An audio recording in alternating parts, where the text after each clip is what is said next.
मन का दर्पण। एक गुरुकुल के आचार्य अपने शिष्य की सेवा से बहुत प्रभावित हुए।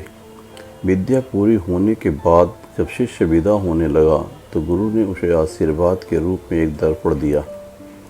वह साधारण दर्पण नहीं था। उस दिव्य दर्पण में किसी भी व्यक्ति के मन के भाव को दर्शाने की क्षमता थी। शिष्य गुरु के इस आशीर्वाद से बड़ा प्रसन्न था। उसने सोचा कि चलने से पहले क्यों न दर्पण की क्षमता की जांच कर ली जाए। परीक्षा लेने की जल्दबाजी में उसने दर्पण का मुंह सबसे पहले गुरु जी के सामने कर दिया। शिष्य को तो सदमा लग गया। दर्पण यह दर्शा रहा था कि गुरु जी के हृदय में मोह, अहंकार, क्रोध आदि दुर्गुण स्पष्ट नजर आ रहे थे। मेरे आदर्श, मेरे गुरु जी इतने अवगुणों से भरे हैं, यह सोचकर वह बहुत दुखी हुआ। दुखी मन से वह दर्पण लेकर गुरुकुल से रवाना हो गया तो हो गया, लेकिन रास्ते भर मन में एक ही बात चलती रही। जिन गुरु जी को समस्त दुर्गुणों से रहित एक आदर्श पुरुष समझता था, लेकिन दर्पण ने तो कुछ और ही बता दिया। उसके हाथ में दूसरों को परखने का यंत्र आ गया था, इसलिए उसे जो मिलता उसकी परीक्षा ले लेता।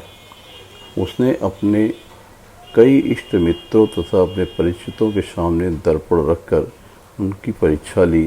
सबके हृदय में कोई न कोई दुर्गुण अवश्य दिखाई दिया। जो भी अनुभव रहा सब दुखी करने वाला। वह सोचता रहा कि संसार में सब इतने बुरे क्यों हो गए हैं। सब दोहरी मानसिकता वाले लोग हैं। जो दिखते हैं दरअसल वे हैं नहीं। इन्हीं निराशा से भरे विचारों में डूबा दुखी मन से वह किसी तरह घर तक पहुंच गया।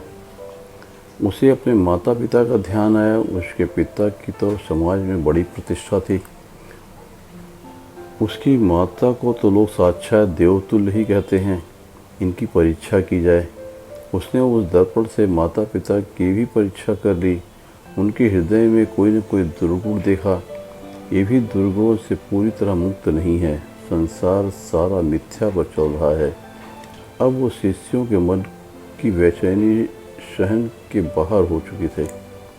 उसने दर्पण उठाया और चल दिया गुरुकुल की ओर। शीघ्रता से पहुंचा और सीधा जाकर अपने गुरु जी के सामने खड़ा हो गया। गुरु जी उसके मन की बेचैनी देखकर सारी बात का अंदाजा लगा चुके थे। चेले ने गुरु जी से विनम्रता पूर्वक कहा, गुरु जी, मैंने आपके दिए दर्पण की मदद से देखा कि सबके दिलों में तरह तरह के दोष हैं। कोई भी दोष रहित सज्जन मुझे अभी तक क्यों नहीं दिखा। क्षमा के साथ कहता हूँ, स्वयं आप में और अपने माता पिता में मैंने दोषों का भंडार देखा।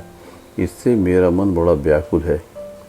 तब गुरु जी हंसे और उन्होंने दर्पण का रुख शिष्य की ओर कर दिया। शिष्य दंग रह गया। उसके मन के प्रत्येक कोने में राग, द्वेष, अहंकार, क्रोध जैसे दुर्गुण भरे पड़े थे। ऐसा कोई कोना ही न था जो निर्मल था। गुरु जी बोले, बेटा, यह दर्पण मैंने तुम्हें अपने दुर्गुण देखकर जीवन में सुधार लाने के लिए दिया था, न कि दूसरों के दुर्गुण खोजने के लिए। जितना समय तुमने दूसरों के दुर्गुण देखने में लगाया, उतना समय यदि तुमने स्वयं को सुधारने में लगाया होता तो अब तक तुम्हारा व्यक्तित्व बदल चुका होता।